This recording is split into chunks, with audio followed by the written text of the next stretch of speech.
नमस्ते बच्चों, मैं श्रीमती सुशीला पाल आज आप लोगों के समक्ष अलंकार विषय लेकर आई हूं। बच्चों, आज हम समझेंगे कि अलंकार वास्तविक रूप में क्या है, इसकी क्या परिभाषा है और इसके कितने भेद हैं। बच्चों, अलंकार शब्द की व्युत्पत्ति अलम धातु से हुई है, जिसका अर्थ है आभूषण। इस प्रकार उत्पत्ति के आधार पर शोभा बढ़ाने वाले उपादान को अलंकार कह सकते हैं। अलंकार का शाब्दिक अर्थ होता है आभूषण। जिस प्रकार स्त्री की शोभा आभूषण से बढ़ती है, उसी प्रकार काव्य की शोभा अलंकार से बढ़ती है। संक्षेप में हम कहें तो काव्य की भाषा को शब्दार्थ से सुसज्जित कर उसे अधिक सुंदर बनाने वाले चमत्कारपूर्ण आह्लादकारी ढंग को ही अलंकार कहते हैं। आज मैं आप लोगों को अलंकार से संबंधित एक संक्षिप्त सी कविता बताना चाहती हूं। यदि इस कविता को आप लोग याद कर लोगे तो संपूर्ण अलंकार और उसके भेद उपभेद के साथ याद हो जाएंगे। ध्यान दो, कविता है। बार बार एक वर्ण जो आए अनुप्रास की भाषा, और यमक में जोड़ा आकर अलग अर्थ दर्शाता, और श्लेष में एक शब्द के अर्थ अनेकों भाई, अतिशयोक्ति में बढ़ा चढ़ाकर छोटी बात बताई। चरण कमल एक रूप मानकर रूपक की परिभाषा, सासी से समसरिस मान लो उपमा जी की आशा, उत्प्रेक्षा संकेत समझ लो मन मानो जनु जानो, दी चीजों में भ्रम पैदा हो भ्रांतिमान पहचानो। बच्चों, इस पंक्ति को याद कर लोगे तो अलंकार अच्छी तरह से समझ जाओगे। अब हम देखेंगे अलंकार के दो भेद। अलंकार के मुख्यतः दो भेद हैं। पहला है शब्दालंकार और दूसरा है अर्थालंकार। शब्दालंकार के फिर तीन उपभेद हैं और उसी तरह अर्थालंकार के भी तीन उपभेद हैं। शब्दालंकार के तीन उपभेद, पहला अनुप्रास अलंकार, दूसरा यमक अलंकार और तीसरा श्लेष अलंकार है। अर्थालंकार के तीन उपभेद उपमा अलंकार, रूपक अलंकार और उत्प्रेक्षा अलंकार है।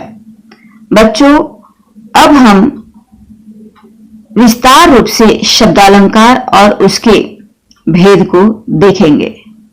पहला है शब्दालंकार। जिस अलंकार में शब्द विशेष के प्रयोग से चमत्कार उत्पन्न होता है और उनकी जगह समानार्थी शब्द रखने से वह चमत्कार समाप्त हो जाता है, वहां शब्दालंकार होता है। दूसरे शब्दों में ध्वनि के आधार पर शब्दालंकार की सृष्टि होती है। शब्दालंकार वर्णगत, शब्दगत अथवा वाक्यगत होते हैं। शब्दालंकार के भेद, पहला है अनुप्रास अलंकार। इसकी परिभाषा है जहां एक ही वर्ण की आवृत्ति एक से अधिक बार हो, वहां अनुप्रास अलंकार होता है। उदाहरण, मुदित महीपति मंदिर आए, सेवक सुचित सुमंत्र बुलाए। और दूसरा उदाहरण है तरणी तनुजा तट तमाल तरुवर बहुछाए। बच्चों, यहां हम देख रहे हैं कि मुदित महीपति मंदिर आए, यहां पर म वर्ण की आवृत्ति बारंबार हुई है, एक से अधिक बार हुई है। सेवक सुचित सुमंत्र बुलाए, यहां पर स वर्ण की आवृत्ति एक से अधिक बार हुई है। इसी तरह अब हम दूसरा उदाहरण देखते हैं।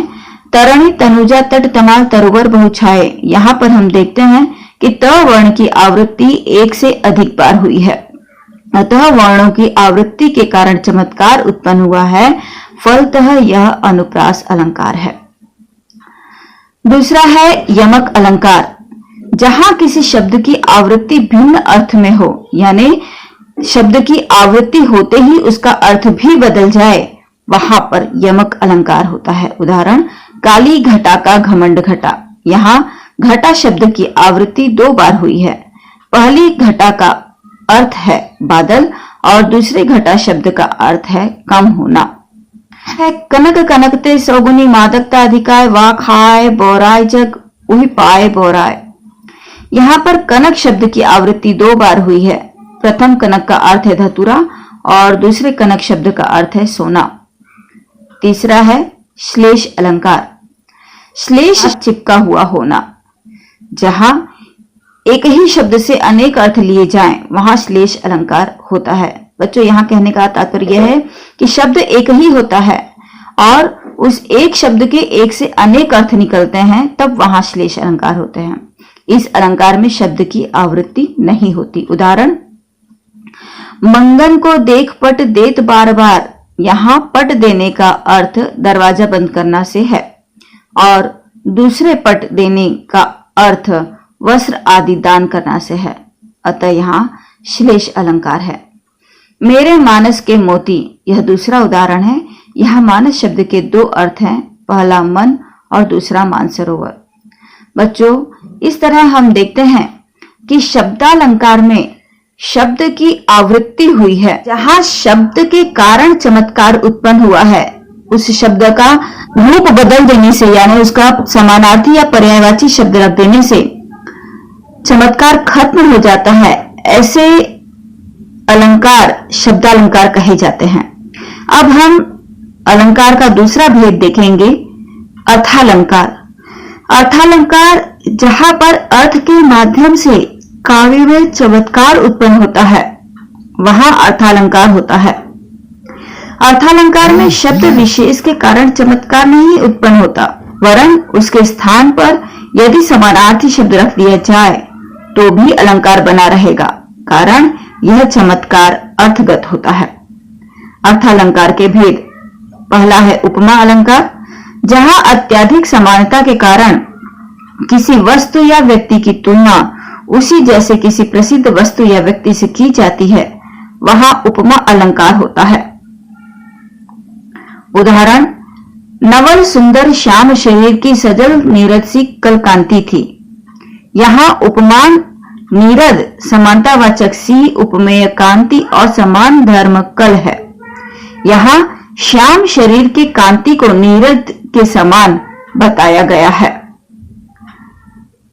दूसरा उदाहरण है, सीता का मुख चंद्रमा के समान सुंदर है। यहां सीता के मुख को चंद्रमा के समान सुंदर बताया है। यहां उपमेय मुख उपमान चंद्रमा समानतावाचक शब्द के समान धर्म सुंदर है। बच्चों, ध्यान देना है कि सा सी समान सदृश जैसे शब्द उपमा अलंकार की विशेष पहचान है। दूसरा है रूपक अलंकार। जहां उपमेय में उपमान का अभेद आरोप कर दिया जाता है, अर्थात गुण की अत्यंत समानता दर्शाने के लिए उपमेय और उपमान को एक कर दिया जाता है, वहां रूपक अलंकार होता है। उदाहरण, बीती विभावरी जागरे, अंबर पनघट में डुबो रही तारा घट उषा नागरे।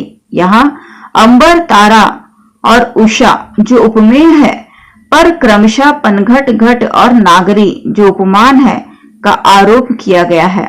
इसमें वाचक शब्द नहीं है। दूसरा उदाहरण है, पायो जी मैंने राम रतन धन पायो। यहाँ राम उपमेय और रतन उपमान है। यहाँ राम को ही धन मान लिया गया है, अतः रूपक अलंकार है। दूसरा प्रकार है उत्प्रेक्षा अलंकार।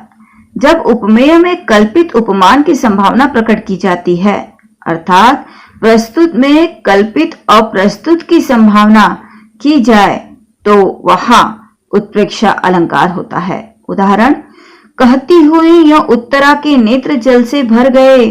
यह उपमेय है। हिम के कड़ों से पूर्ण मानो हो गए पंकज नए। यह उपमान है। तो यहां हम देख रहे हैं कि उपमेय पर उपमान का आरोपण किया गया है, अर्थात प्रस्तुत में अप्रस्तुत की संभावना प्रकट की गई है। दूसरा उदाहरण है, उस काल मारे क्रोध के तन कांपने लगा, मानो हवा के जोर से सोता हुआ सागर जगा। यहाँ पर उस काल मारे क्रोध के तन कांपने उनका लगा, यह उपमेय है, जिस पर मानो हवा के जोर से सोता हुआ सागर जगा, इस उपमान का आरोपण किया गया है। बच्चों, उपमेय और उपमान के बीच मानो, मनहु, जानो, जनहु जैसे शब्दों का प्रयोग ही उत्प्रेक्षा की विशेष पहचान है। बच्चों, उम्मीद है कि अलंकार आप लोग बेहतर तरीके से समझ चुके हो। वीडियो यदि समझ में आया है तो इसे लाइक करिए, शेयर करिए और सब्सक्राइब कीजिए। धन्यवाद।